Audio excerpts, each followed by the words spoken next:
All right, guys, welcome back. Welcome back to another Finance Friday reporting live at the Ritz-Carlton Maldives. That's right. It's gorgeous here. Behind me is this iconic spa. You can check it out. It's pretty awesome. One of the best spas in the world, in my opinion. All right, guys, so a little vacay, but I figured I'd do a video to talk more about, well, where are we heading this year, 2024, financially? All right, so I've kind of done these little updates here and there, but I have a suspicion that there's going to be quite a bit of supply that's going to be sold, I think, in the next 5 to 10 years. I have kind of a really, really interesting feeling about it.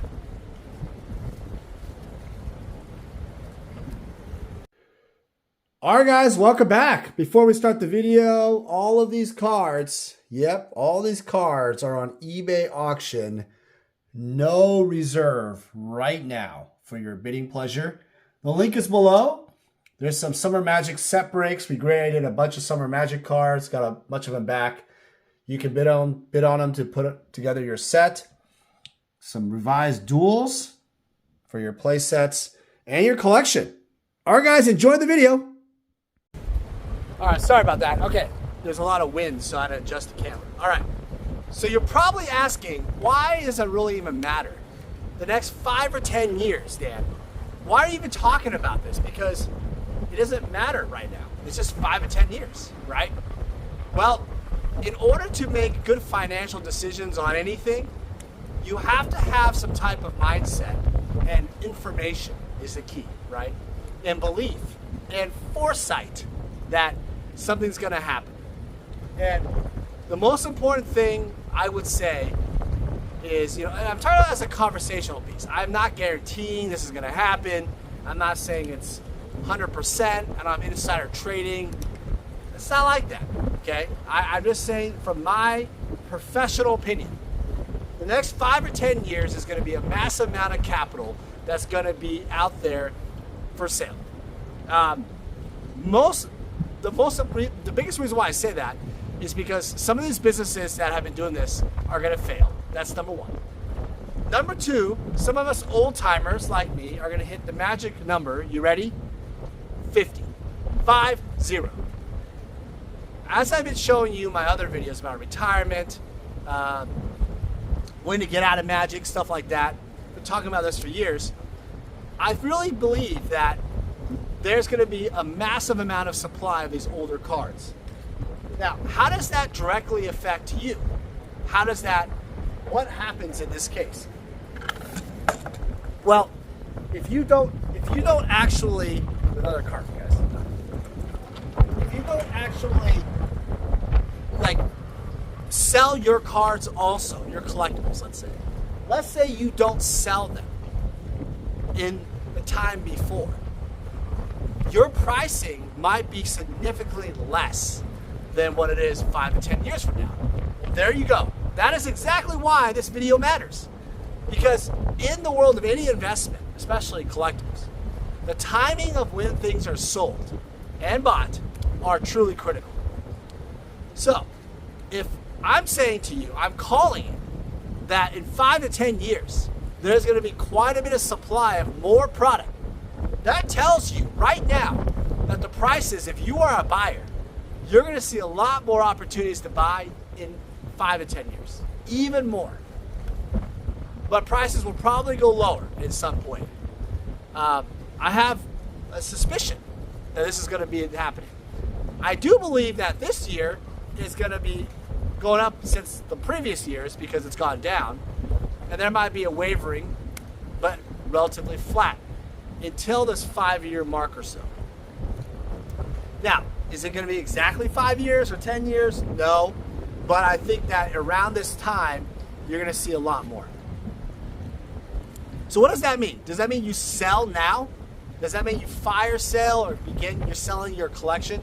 I talked about ranges of collections from $0 to $100,000 to $100,000 to $1 million, $1 million plus. What does this mean? right? I guess the reality is that there is, in collectibles, there is a finite amount of, like, it's kind of interesting, like, we grew up with Magic, right? There's a finite time, though, that the love for this will end. I mean, I'll always love Magic. I'll always appreciate it, but my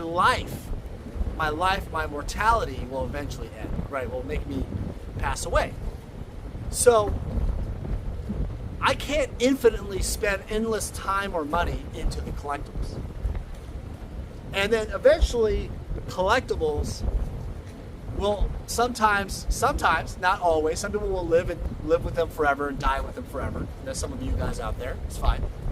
But there will be a point where the collectibles, you will have to sell them to help with health bills, retirement, college tuition, stuff like that, right? Important things, life choices for your family, etc. So, there's really a challenging spot that's going to happen. And I really believe, and I'm trying to make some really valid points here because I hope some of this is hitting home to you guys, that I think I might be right on this one. That there is going to be quite a bit of supply. Now, what does this mean now? Like, do you buy now at all? Does it mean commerce just ceased to exist? I mean, Dan, I'm selling, Dan, you're selling tons of stuff on eBay, and you're selling stuff here and there. Like, should I even buy those from you? I mean, are they all going to go to zero here eventually? You're saying 5 and 10 years. I should just wait? Well, here's the thing. I may just be completely wrong. That's the thing. I may be completely wrong. You have to make your own judgment.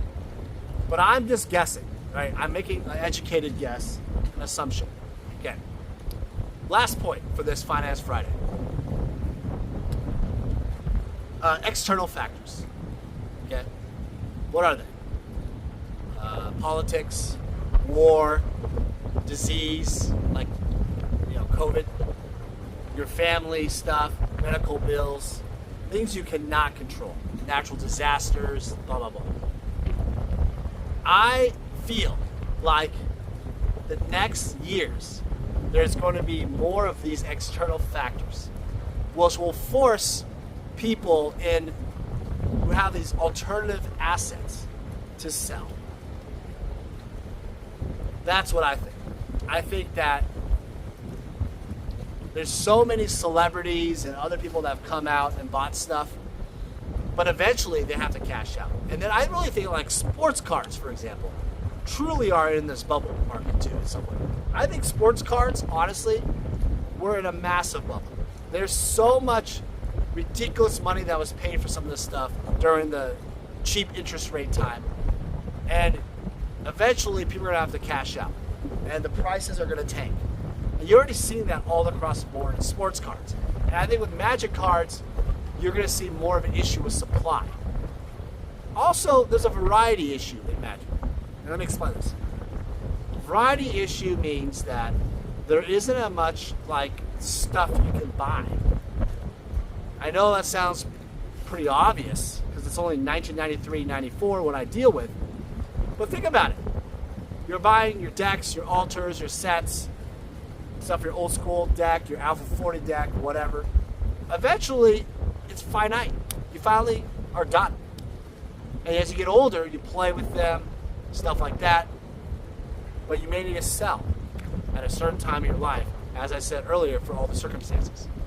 So, I'm not saying people are going to get bored of Magic, but there's a finite range to buy them, stuff to buy. Whereas I believe in sports cards, it's a wider range, there's a lot more players, etc. Magic poses a different issue. Alright guys, tell me your thoughts and your opinions on this subject. We'll talk about it next one. Later.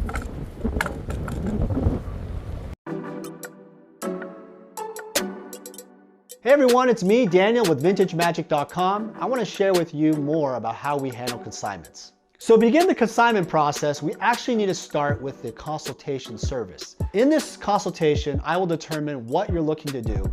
And generally, consigners usually tell me, hey Dan, I'm looking to sell my items and maximize the value of their collection. After we determine through the consultation, I usually like to do an appraisal process. And An appraisal process in terms of a consignment is more fitted towards authenticity and valuation for current market values. From there, after a contract is crafted and signed, we will then receive the items from you. The reason why our consignment process is very thorough is we also identify cards that could be graded so then they can maximize higher dollar values. So the payment process is very simple. Once we have sold your items, you'll get an updated ledger and we will process payment for whatever form of payment you need.